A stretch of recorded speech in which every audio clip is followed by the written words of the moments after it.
चलिए आज हम लोग पढ़ेंगे साइकोलॉजी का यूनिट 6 और 8। 6 आपका क्या हो गया, डेवलपमेंट ऑफ साइकोलॉजी, और 8 हो गया साइकोलॉजिकल असेसमेंट एंड टेस्ट। देखिए मैं 6 और 8 चैप्टर इसलिए लिया है क्योंकि आप लोग के 6 में सिर्फ और सिर्फ 3 टॉपिक और 8 में 4 टॉपिक पढ़ना है, और 7 जो चैप्टर है उसमें बहुत सारे टॉपिक हैं जो मोस्ट इंपोर्टेंट है, जिसके वजह से मैं नेक्स्ट वीडियो लाऊंगा और उसमें मैं आप सबको बताऊंगा। तो चलिए आज हम लोग पढ़ेंगे 6 और 8 टॉपिक में क्या क्या पढ़ना है। और देखिए सबसे पहले मैं आप लोग यही बोलता हूं कि पढ़ने से पहले सबसे पहले आप जो जो टॉपिक है उसको सबसे पहले आप अपने कॉपी पर लिख लीजिए, और उसके बाद आप एक एक टॉपिक को समझने का प्रयास कीजिए। और जब आप समझ लीजिए उसके बाद आप खुद से लिखने का प्रयास कीजिए, क्योंकि जो जो एक टॉपिक है इसे आप क्वेश्चन भी मान के चलिए, क्योंकि इसी से आपको क्वेश्चन पूछने जा रहा है। कोई अलग आपसे कोई टॉपिक से कोई क्वेश्चन नहीं पूछने जा रहा है। तो एक एक टॉपिक को आप ध्यान से समझने का प्रयास कीजिएगा। चलिए, और कुछ खास नहीं है, एक एक टॉपिक के बारे में आप जानते हैं। साइकोलॉजी कोई डिफिकल्ट सब्जेक्ट नहीं है।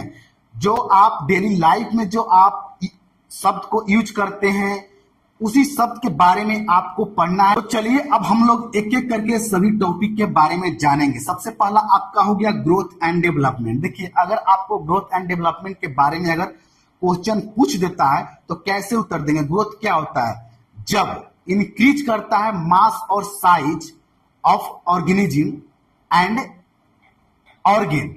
अगर किसी ऑर्गेन और ऑर्गेनिज्म का मास और साइज इंक्रीज करता है, वही ना हुआ ग्रोथ। और डेवलपमेंट क्या हो गया, development physiological and functional maturation of the organism. ये क्या हो गया, डेवलपमेंट हो गया। चलिए उसके बाद आप लोग का क्या है, general pattern of growth and development. क्या होता है, पैटर्न होता है ग्रोथ और डेवलपमेंट का। देखिए अगर आप किसी इंडिविजुअल का जीरो से अगर आप देखते हैं लास्ट तक, यानी कि जब वो माँ के गर्भ में होता है और उसके बाद ओल्ड एज तक, उसके बीच में किस तरह का पीरियड होता है, उस पीरियड को आपको नाम लिखना होगा। सबसे पहला आपका क्या हो गया, पेटर्नल पीरियड हो गया, उसके बाद इन्फेंसी हो गया, उसके बाद क्या हो गया, ईयरली चाइल्डहुड हो गया, उसके बाद लिटरल चाइल्डहुड, उसके बाद एडोलेसेंस, उसके बाद क्या हो गया आपका एडल्टहुड, उसके बाद ओल्ड एज। तो एक क्या होता है, पैटर्न होता है। क्या इसका पैटर्न हो गया, ग्रोथ एंड डेवलपमेंट का। नेक्स्ट हम लोग का हो गया psychology of old age person.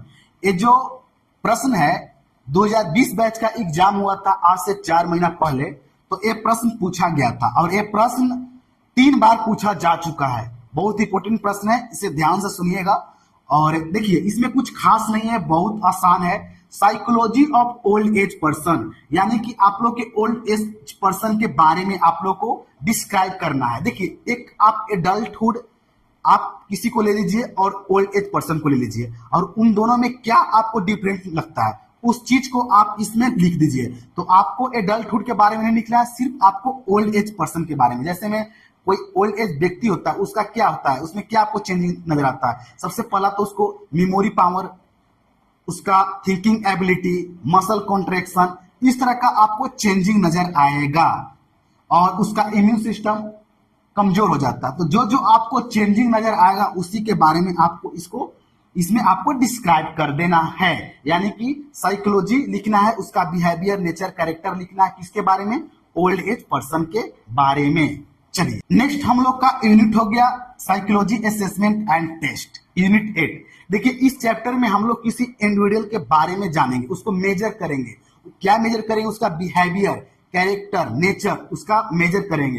तो मेजर करने के लिए सबसे पहले हमको क्या लेना होगा, सैंपल लेना होगा। तो सैंपल कैसे लेंगे, वर्बल एंड नॉन वर्बल। उसके बाद हम जानेंगे उसका बिहेवियर क्या है। तो उसी चीज को हम लोग को विस्तार से हम लोग को लिखना होगा साइकोलॉजिकल असेसमेंट एंड टेस्ट में, समझे। उसके बाद है मेरिट एंड डिमेरिट। इसके बारे में तो आपको जानते ही होंगे।